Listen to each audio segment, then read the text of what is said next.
बच्चों, मैं राजेंद्र गांधी अपने YouTube चैनल में आपका स्वागत करता हूं। अगर आपने इस चैनल को सब्सक्राइब नहीं किया तो लाल रंग का सब्सक्राइब का बटन अवश्य दबा दें।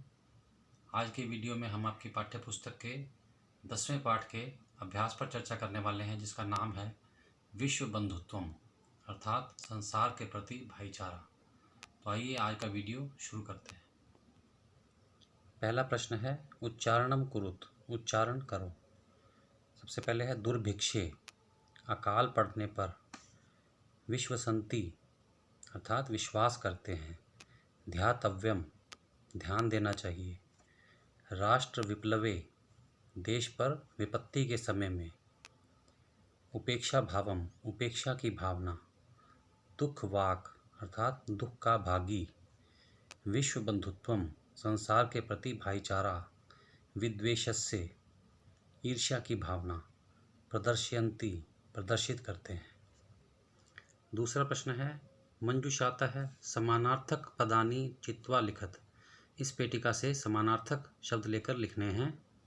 समानार्थक पद वे पद होते हैं जिनका अर्थ एक समान हो, इन्हें पर्यायवाची शब्द भी कहते हैं। सबसे पहले है स्वकीयम, अपना, इसका समानार्थक है आत्मानम। अगला है अवरुद्ध है, रुका हुआ, समानार्थक है बाधित है। कुटुंबकम, परिवार, समानार्थक परिवार है। अन्यस्य, दूसरे का, समानार्थक है परस्य। अपहाय, छोड़कर, इसका समानार्थक है त्यक्त्वा। समृद्धम, समृद्ध, और समानार्थक है संपन्नम। कष्टम, दुख, समानार्थी है दुखम। निखिले, सारा, समानार्थक है संपूर्णे। तीसरा प्रश्न है रेखांकितानि पदानि संशोध्य लिखत। रेखांकित पदों को ठीक करके लिखना है। सबसे पहले है छात्रा क्रीड़ा क्षेत्रे कंदुकात क्रीडन्ति। छात्र खेल के मैदान में गेंद से खेलते हैं। यहाँ कंदुकात में पंचमी विभक्ति और अपादान कारक का प्रयोग किया गया है, जो कि गलत है। इसका प्रयोग वहाँ पे होता है जहाँ पर कोई चीज़ अलग हो रही हो। यहाँ गेंद खिलाड़ियों से अलग नहीं हो रही, बल्कि खिलाड़ी गेंद से खेल रहे हैं, इसलिए यहाँ तृतीया विभक्ति करण कारक का प्रयोग होगा और वाक्य बनेगा छात्रा क्रीड़ा क्षेत्रे कंदुकेन क्रीडन्ति। छात्र खेल के मैदान में गेंद से खेलते हैं। अगला है ते बालिकाः मधुरम गायन्ति। वे बालिकाएं मधुर गाती हैं। बालिकाः स्त्रीलिंग शब्द है, इसके साथ ते का प्रयोग किया गया है जो पुल्लिंग शब्द है, इसलिए ये गलत है। ते के स्थान पर आएगा ताः और वाक्य बनेगा ताः बालिका मधुरम गायन्ति। वे बालिकाएं मधुर गाती हैं। अगला है अहम पुस्तकालयेन पुस्तकानि आनयामि। मैं पुस्तकालय से पुस्तकें लाता हूँ। पुस्तकालयन में तृतीया विभक्ति करण कारक का प्रयोग किया गया है, जो कि गलत है, क्योंकि यहाँ पर पुस्तकें पुस्तकालय से अलग हो रही हैं, इसलिए पंचमी विभक्ति अपादान कारक का प्रयोग होगा और वाक्य बनेगा अहम पुस्तकालयात पुस्तकानि आनयामि। मैं पुस्तकालय से पुस्तकें लाता हूँ।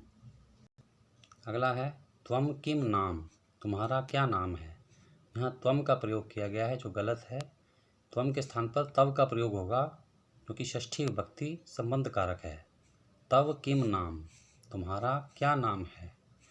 अगला है गुरुम नमः, गुरु को नमस्कार।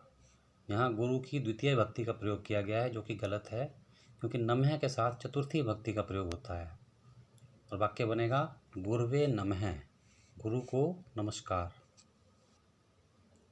अगला प्रश्न है मंजुषाता है विलोम पदानि चित्वा लिखत। इस पेटिका से विलोम पद लेकर लिखने हैं। विलोम पद वे होते हैं जिनका अर्थ दिए गए पदों से उल्टा होता है। पहला है शत्रुतायः, शत्रुता का। विलोम पद है मित्रताया, मित्रता का। पुरा, पहले। अधुना, अब। मानवः, मानव। दानवः, दानव। उदार चरिता नाम, बड़े दिल वालों का। लघु चेतसाम, छोटे दिल वालों का। सुखिनः, सुखी। दुखिनः, दुखी। अपहाय, छोड़कर। गृहीत्वा, लेकर। अगला प्रश्न है अधोलिखित पदानाम लिंगम विभक्तिम वचनंच लिखत। नीचे लिखे पदों का लिंग विभक्ति और वचन बताना है। सबसे पहले है बंधु, ये पुल्लिंग शब्द है, इसमें प्रथम विभक्ति का प्रयोग किया गया है और ये एक वचन पद है। अगला है देशान, ये पुल्लिंग शब्द है, द्वितीय विभक्ति का प्रयोग है और बहुवचन पद है। अगला है घृणायाः, ये स्त्रीलिंग शब्द है, इसमें पंचमी और षष्ठी विभक्ति का प्रयोग किया गया है और ये एक वचन पद है। अगला है कुटुंबकम, ये नपुंसक लिंग शब्द है, इसमें प्रथमा और द्वितीय विभक्ति का प्रयोग किया गया है और ये एक वचन पद है। रक्षायाम, ये स्त्रीलिंग शब्द है, इसमें सप्तमी विभक्ति का प्रयोग है और ये एक वचन पद है। अगला है ज्ञान विज्ञानयो, ये नपुंसक लिंग शब्द है, इसमें षष्ठी और सप्तमी विभक्ति का प्रयोग है और ये द्विवचन पद है। अगला प्रश्न है कोष्ठकेषु दत्तेषु शब्देषु समुचिता नाम विभक्तिम योजित्वा रिक्त स्थानानि पूरयत। कोष्ठक में दिए गए पदों की उचित विभक्ति लगाकर रिक्त स्थान भरने हैं। सबसे पहले है विद्यालयम उभयतः वृक्षाः सन्ति, विद्यालय के दोनों ओर वृक्ष हैं। उभयतः के साथ दूसरी विभक्ति का प्रयोग होता है। इसी प्रकार कृष्ण शब्द की द्वितीय विभक्ति होगी कृष्णम, कृष्णम उभयतः गोपालिकाः, कृष्ण के दोनों ओर गोपियाँ हैं। अगला है ग्रामम परितः गोचारण भूमि, ग्राम के चारों ओर गौएं चराने की भूमि है।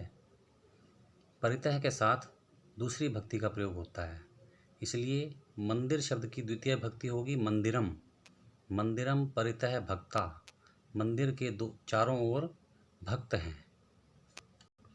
अगला है सूर्याय नमः, सूर्य को नमस्कार, नमः के साथ चतुर्थी विभक्ति का प्रयोग होता है, इसलिए गुरु शब्द की चतुर्थी विभक्ति होगी गुरुवे, गुरवः गुरुवे नमः, गुरु को नमस्कार। अगला है वृक्षस्य उपरि खगाः, वृक्ष के ऊपर पक्षी हैं। उपरि के साथ षष्ठी विभक्ति का प्रयोग होता है। इसी प्रकार अश्व शब्द की षष्ठी विभक्ति होगी अश्वस्य, अश्वस्य उपरि सैनिकः, घोड़े के ऊपर सैनिक हैं। अंतिम प्रश्न है कोष्ठकात् समुचितम पदम चित्वा रिक्त स्थानानि पूरयत। इस कोष्ठक से उचित पद लेकर हमें रिक्त स्थान भरने हैं। सबसे पहला है हरये नमः, हरि को नमस्कार, नमः के साथ चतुर्थी विभक्ति का प्रयोग होता है, इसलिए हम लेंगे हरये। अगला है ग्रामम परितः कृषि क्षेत्राणि सन्ति, गांव के चारों ओर खेत हैं। परितः के साथ दूसरी विभक्ति का प्रयोग होता है, इसलिए हम लेंगे ग्रामम। अगला है अम्बायै नमः, माता को नमस्कार, नमः के साथ चतुर्थी विभक्ति का प्रयोग होता है, इसलिए हम लेंगे अम्बायै। अगला है मंचस्य उपरि अभिनेता अभिनयम करोति, मंच के ऊपर अभिनेता अभिनय करता है। उपरि के साथ षष्ठी विभक्ति का प्रयोग होता है, इसलिए हम लेंगे मंचस्य। अंत में है पितरम उभयतः पुत्रौ स्तः, पिता के दोनों ओर पुत्र हैं। उभयतः के साथ द्वितीय विभक्ति का प्रयोग होता है, इसलिए हम लेंगे पितरम।